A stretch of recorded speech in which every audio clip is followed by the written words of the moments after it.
Hi all, welcome Shanu's kitchen and vlog. ഇന്നത്തെ recipe രാവിലത്തെ ബ്രേക്ക്ഫാസ്റ്റിനൊക്കെ നമുക്ക് ഈസി ആയിട്ട് എളുപ്പത്തിൽ ഉണ്ടാക്കാൻ പറ്റിയിട്ടുള്ള ഒരു സേമിയ ഉപ്മാവിൻ്റെ റെസിപ്പിയാണ്.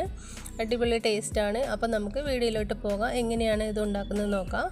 അപ്പോൾ നിങ്ങൾക്ക് വീഡിയോ ഇഷ്ടമാവുകയാണെങ്കിൽ ലൈക്ക് ചെയ്യാനും ഷെയർ ചെയ്യാനും മറക്കല്ലേ.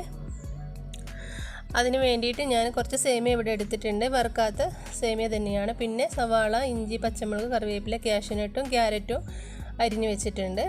ഇനി നമുക്കൊരു പാനൊന്ന് ചൂടായി വരുന്ന സമയത്ത് ഈ സേമിയ ഇട്ട് കൊടുത്തിട്ട് ഇതൊന്ന് ജസ്റ്റ് ഒന്ന് റോസ്റ്റ് ചെയ്തെടുക്കാം. ഒരുപാട് ഡ്രൈ ആവേണ്ട, ജസ്റ്റ് ഒന്ന് കളറ് മാറുന്ന സമയം വരെ നമുക്കിതൊന്ന് റോസ്റ്റ് ചെയ്തെടുക്കാം. ഒരു മിനിറ്റ് ഒന്ന് വറുത്തെടുത്താൽ മതി. അങ്ങനെയാകുമ്പോൾ നമുക്ക് സേമിയ ഉപ്മാവ് കുഴഞ്ഞു പോവാതെ നല്ല രീതിയിൽ തന്നെ കിട്ടും. അപ്പോൾ ഇവിടെ ഞാനൊരു മിനിറ്റ് വറുത്തെടുത്തിട്ടുണ്ട്. ഇത്രയും മതി. സെയിം പാനിൽ തന്നെ ഒരു ടേബിൾ സ്പൂൺ വെളിച്ചെണ്ണ ഒഴിച്ചു കൊടുക്കാം. വെളിച്ചെണ്ണ ഒന്ന് ചൂടാകുമ്പോൾ ഇതിലേക്ക് 1/4 ടീസ്പൂൺ കടുക് ചേർത്ത് കൊടുക്കാം. കടുകൊന്ന് പൊട്ടി വരുമ്പോൾ നമ്മൾ നേരത്തെ അരിഞ്ഞ് വെച്ചിട്ടുണ്ടായിരുന്ന ഇഞ്ചി, വെളുത്തുള്ളി, പച്ചമുളക്, കറിവേപ്പിലയും സവാളയും കാഷ്യൂനട്ടും കൂടി എല്ലാം കൂടി ഇതിലേക്ക് ഇട്ട് കൊടുത്തിട്ട് നന്നായിട്ടതൊന്ന് വഴറ്റിയെടുക്കാം. ഇതിലേക്ക് ഇട്ട് കൊടുത്തതിന് ശേഷം നല്ലതുപോലെ ഒന്ന് വഴറ്റിയെടുക്കാം നമുക്ക്. എന്നിട്ട് നന്നായിട്ട് മൂത്ത് വരുന്ന സമയത്ത് ഇതിലേക്ക് ചൂടുവെള്ളം ഒഴിച്ചു കൊടുക്കുകയാണെങ്കിൽ അത്രയും നല്ലതാണ്. പെട്ടെന്ന് തന്നെ തിളച്ച് കിട്ടുകയും ചെയ്യും. അപ്പോൾ നമ്മൾ ഏത് കപ്പിനാണ് സേമിയ എടുക്കുന്നത് വെച്ചാൽ ആ കപ്പിന് 1.5 കപ്പ് വെള്ളം ഒഴിച്ചു കൊടുത്താൽ മതി. നല്ലതുപോലെ വാടി വന്നിട്ടുണ്ട്. ഇനി ഇതിലേക്ക് ഞാൻ ഒരു 1.5 കപ്പ് വെള്ളം ഒഴിച്ചു കൊടുക്കുന്നുണ്ട്. സേമിയ എടുത്ത ആ ഒരു കപ്പിൽ 1.5 കപ്പ് വെള്ളമാണ് ഞാൻ ഒഴിച്ചു കൊടുക്കുന്നത്.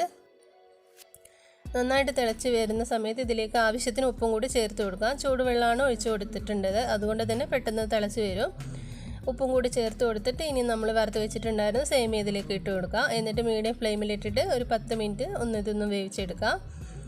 അപ്പോൾ ഒരുപാട് വെള്ളം ഒഴിച്ചു കൊടുക്കരുത്, അതാണ് പ്രത്യേകം ശ്രദ്ധിക്കേണ്ടത്. അങ്ങനെയാകുമ്പോൾ നമുക്ക് കറക്റ്റായിട്ട് കിട്ടില്ല, സേമിയ ഉപ്മാവ് കുഴഞ്ഞു പോവും.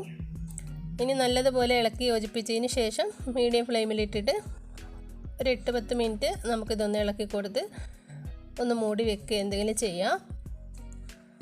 അപ്പോൾ ഏകദേശം വെള്ളമൊക്കെ വറ്റി ഒരു മീഡിയം പരുവത്തിലായിട്ടുണ്ട്. ഇനി കുറച്ചും കൂടി വെള്ളം വറ്റി ഒന്ന് ഡ്രൈ ആവാനുണ്ട്.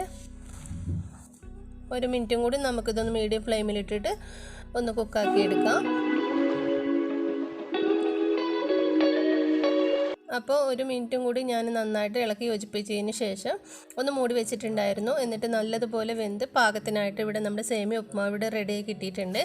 ഒട്ടും തന്നെ കുഴഞ്ഞു പോവാണ്ടാണ് നമുക്കിത് കിട്ടിയിട്ടുള്ളത്. നമ്മൾ വെള്ളം ചേർത്ത് കൊടുക്കുന്ന സമയത്ത് കറക്റ്റായിട്ട് ചേർത്ത് കൊടുക്കുക, എങ്കിലേ നന്നായിട്ട് പെർഫെക്റ്റ് ആയിട്ട് കിട്ടുള്ളൂ. ഇനി നമുക്കിതൊരു പാത്രത്തിലേക്ക് സെർവ് ചെയ്യാം. അപ്പോൾ നമ്മുടെ അടിപൊളി ബ്രേക്ക്ഫാസ്റ്റ് ഈസി ഉപ്മാവ്, സേമിയ ഉപ്മാവ് ഇവിടെ റെഡി ആയിട്ടുണ്ട്. എല്ലാവരും ഇതുപോലെ ട്രൈ ചെയ്ത് നോക്കുക. നിങ്ങൾക്ക് ഇഷ്ടപ്പെട്ട ഫീഡ്ബാക്കൊക്കെ അറിയിക്കുക. നല്ല നല്ല വീഡിയോസുമായിട്ട് ഇനി കാണുന്നവരേക്കും thank you. Bye from Shanu's kitchen and vlog.